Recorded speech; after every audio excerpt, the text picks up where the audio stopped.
munaasabadan xariga looga jarayay guriga cusub ee baarlamanka Jabuuti ayaa waxaa ka qayb galay oo furay madaxweynaha jamhuuriyadda Jabuuti mudane Ismaaciil Cumar Geelle sidoo kale waxaa munaasabadaasi ka qayb galay madaxda kale ee dalka Jabuuti oo ka mid yahay gudoomiyaha baarlamanka dalka Jabuuti qaar ka mid ah madaxda baarlamaanada dunida kuwaasi oo ay ka mid ahaayeen dalalka Soomaaliya jamhuuriyadda islaamiga ah ee Iran gudoomiyaha baarlamanka Carabta iyo gudoomiyaasha baarlamaanada dalalka ay ka mid yihiin Yemen koonfurta Suudaan iyo Suudaan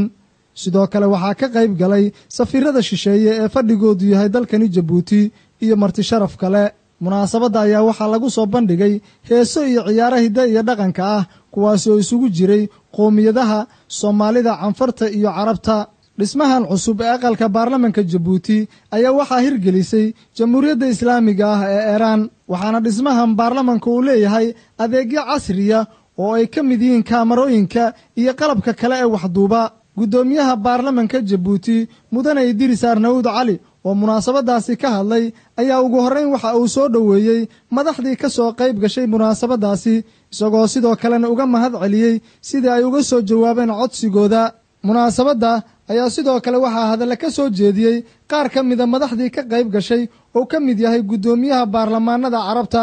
iyo sidoo kale gudoomiyaha baarlamanka Iran oo iyadu hirgelisay dhismahan cusub ee baarlamanka madaxweynaha jamhuuriyadda Jabuuti mudane Ismaaciil Cumar Geelle oo gabagabadii munaasabadaasi kadib saxaafadda la hadlay ayaa ka hadlay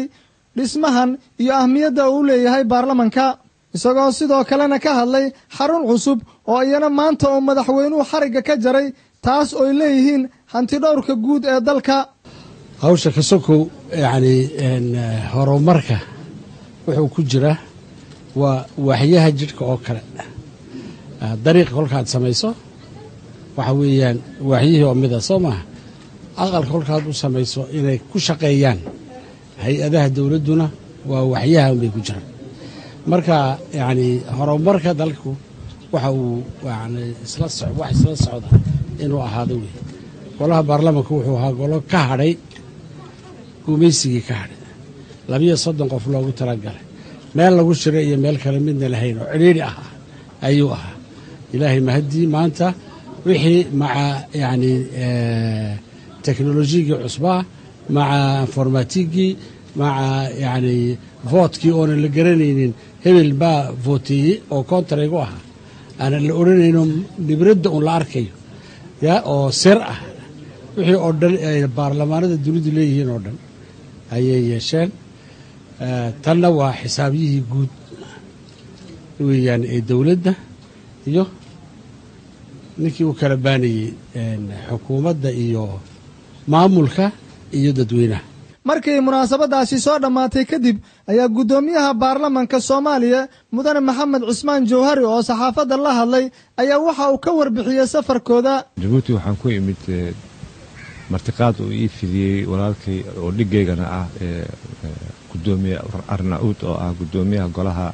nawaabta ee jamhuuriyadda Jabuuti taasoo mar hore uu iga codsaday in aan ka soo baaqanin ilaa aan imaado xafladda tan aan ka soo qayb galo waxaana sida aad ka warqabtaan speakero oo kala duwan oo dalal kala duwan Carab iyo Afrikaan iyo Iraaniyiin Aasiya ku jirto ay isla yimaadeen horumar fiican bay gaareen hadda qalabka meesha la dhigay sida maarta howlo badan buu u fududeynayaa gudoomiyaha baarlamaanka sida codaynta oo kale oo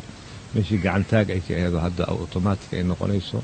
Ahmed Abdikariin Maxamed Universal TV